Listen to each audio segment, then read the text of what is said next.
Okay, so since I did a video a couple of days ago on how to fix blemishes and stuff with Photoshop, I'm going to do its counterpart and do one for Picmonkey. So as you can tell, I'm on the Picmonkey website here. You can also do these same steps through Picmonkey through Facebook, which I have a video on that if you're not sure how to use Facebook to edit pictures with Picmonkey. So the first thing I'm going to do is I'm going to go to Touch Up. And I'm going to use the exact same picture I used the other day.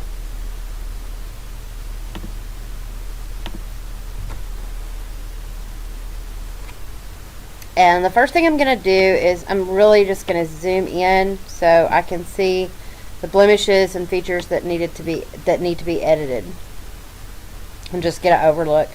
And I'm just going to start looking. There's a couple of blemish removal tools and things like this that'll help you. We've got the Wrinkle Remover that helps to remove wrinkles. We've got a blemish fix. We have an airbrush.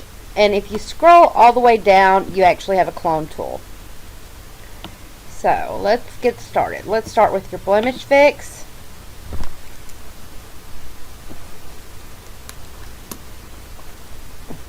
And we'll go to it. And we'll just click these blemishes.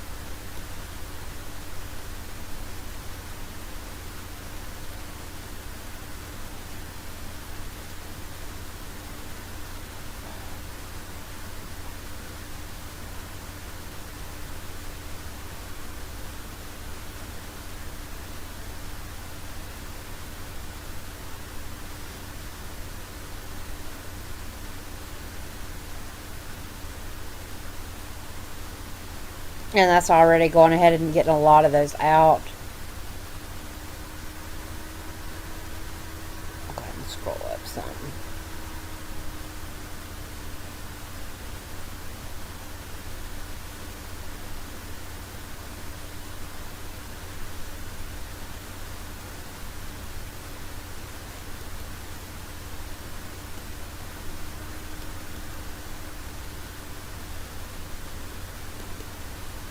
Alright, now when we get to where we want it, we're going to push apply. We're going to go down to the Wrinkle Remover. And I'm actually just going to trace this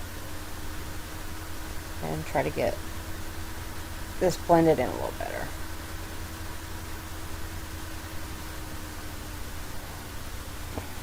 So you can see it there. If I turn the fade all the way down, you won't see it anymore.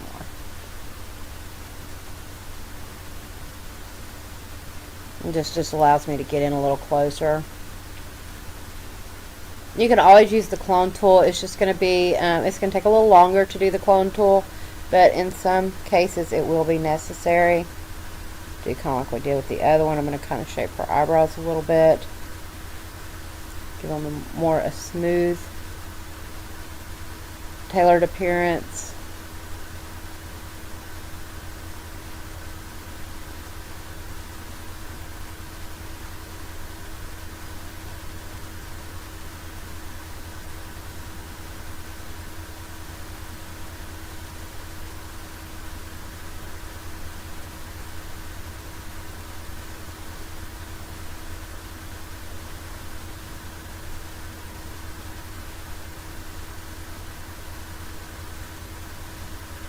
And this is not necessary to do this around the mouth. I just think it gives her kind of a younger appearance not to have that wide set on her mouth. So I kind of like to blur that a little bit.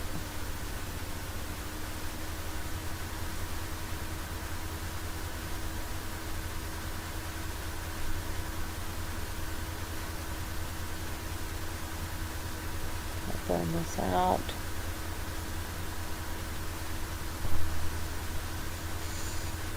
Push apply. And we can even use the airbrush a little bit. And I can still see where this pimple was some, and I don't really like that. So I'm gonna go ahead and use the clone tool. Take my brush size down first. And the first thing I'm gonna do is I'm gonna click, and that's gonna set a source.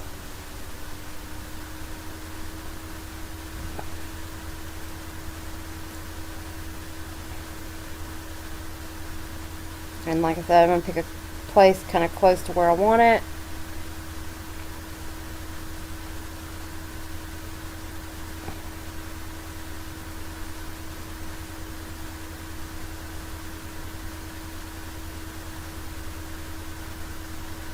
And I'm just going to clone some of this out.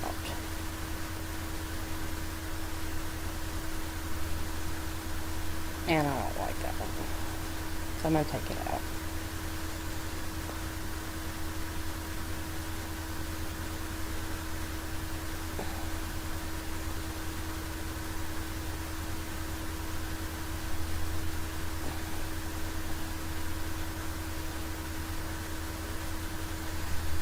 Yeah, that's where I have problems with the clone tool right there. Like, trying to get those to blend real well is going to be an issue.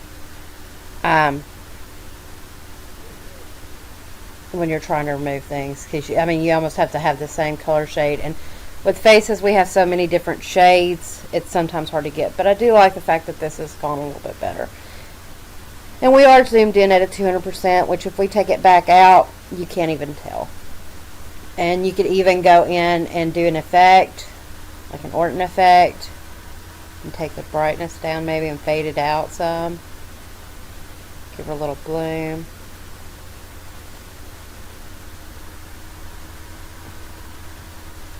And then I would even probably use a cross process a little bit and fade it down to keep it from looking as red, because green is the counterpoint of red. So since it's almost too red before, you can cancel it out so you can see it. It's a little very pink. Her face is very pink. And I would do a cross process of the green and kind of fade it down some to give her more of an orange appeal, and less of the pink, so it doesn't look like her face is irritated as bad. So maybe about like that. You can even put a little blue, and you want to stay away from the reds. You can do some different effects. I encourage everybody to come in and just play with some of these effects. Grab a photo and play with some of these effects and just see what they'll do for those pictures, so that you know what you're using. It's one of those things, if you don't play with it, you know, you'll start trying to use these and you won't know what they do, and it takes a lot longer. Once you're familiar with what you're using, it really, really helps.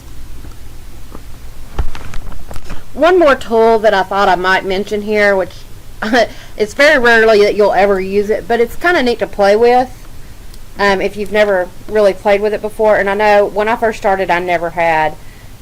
If you go under your touch-up tool and go to where it says, scroll all the way to the bottom, top, bottom, and go to where it says Nip Tuck. These are some really neat features that you'll find. You may use them once or twice, but they are neat to know about. Here's a melt tool, this is a reduce tool, and this is a fill tool. So just for fun, let me take my brush size down quite a bit. If I wanted to make her lips look bigger,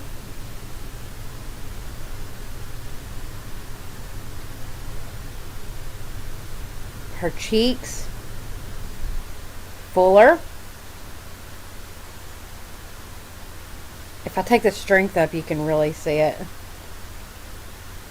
See how it's reshaping the size of her face right there?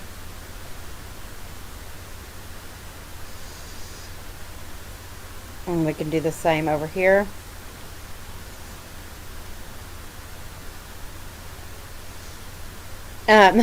There's not going to be a lot of people that you're going to find that will really want their pictures to have a bigger face. But if the face is malshapen for some reason, like the photo is bad, you can do that. Or if it's taken at an odd angle, you can do that. Like I can even bring her chin down some to just really change her facial shape quite a bit. You can even go to the reduction, and we can just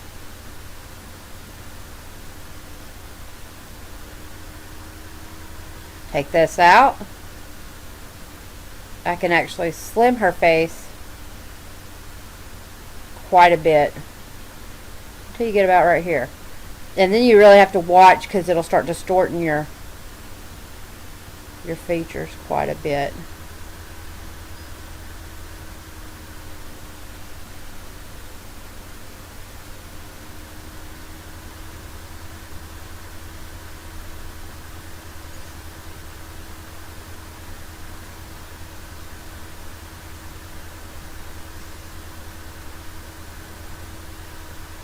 But this helps to like slim an appearance for people that are overweight. Make a nose smaller. I mean, you can, there's a lot of different things that you can do with these. Let's touch on the melt tool a little bit. The melt tool will allow you to grab and drag things to give them a melted type appearance. Bazinga. If for some reason that's what you require. I'm not sure exactly when that one would be handy, but I know the reduce and then the fill can be kind of handy if you want fuller lips. Like if as we age, our lips tend to get a little smaller, and sometimes it's real hard to get color on those lips when there's not very much there to hit. But you can use that and, you know, adjust your brush size and take those down and do that to allow it to be a little easier to manipulate and play with. So we can push apply. Another cool feature that I didn't play with for a long time, I believe it's this one, themes. And being Halloween, I figured this is the perfect time to show some of these features. You'll probably never use, but on occasion you may. If you click where it says perhaps vampires, it's going to have like alabaster skin, and you can actually change and make their skin white. You can fade this. So if you needed to make somebody a lighter skin tone, for example, at any point in time during the year, you could do this. And just lighten that up, fade it. And see how this part of our head is, you know, a lot brighter now. A monster morph. It's the same thing, basically. This will give you like a real gaunt look. Suck your cheeks in, and you can fill up other places. This is for veins. This could be kind of handy. You can change how many branches are on there, or even the thickness, you know, and you can even fade it. So let's move this. Let's do one up here. And you can change the color as well.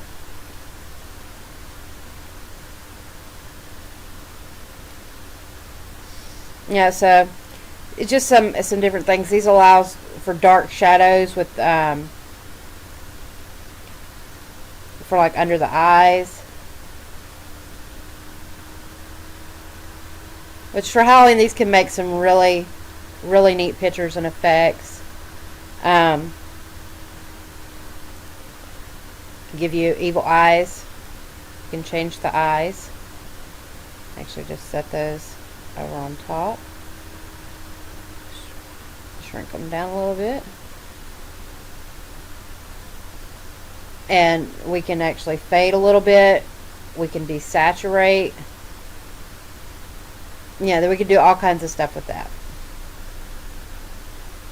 Let's go to the evil eye colors. If you wanted to change an eye color,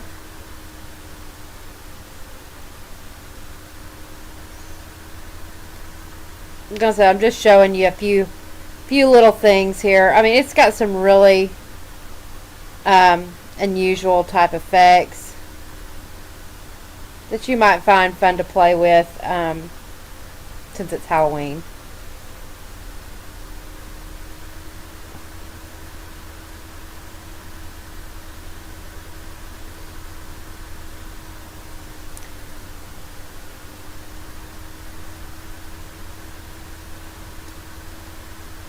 The charges are a little off center, but you can play with these. These are blood splatters, blood spills. There's all kinds of different effects, you know, that you can use. Dracula. I mean, there's a macrame tarnish. I mean, there's all kinds of wonderful effects. Bats, moons, frights. You know, and these are all just under the vampire one. Well, there's several different ones, but there's all different kinds of effects and things that you can do under this. There's one for zombies, same concept. Day of the Dead, the witches, demons, trick-or-treating. There's comic ones. There's ones for Christmas time and celebrations and Valentine's Day, and there's even some for school. And there's just lots of different ones that you might enjoy playing with when you have some free time that may appeal to your artistic creativities. So I hope this has helped. If you have any questions or want to offer any comments, just hit me a line and let me know. If you have any suggestions for any future videos, just let me know. And thank you for watching.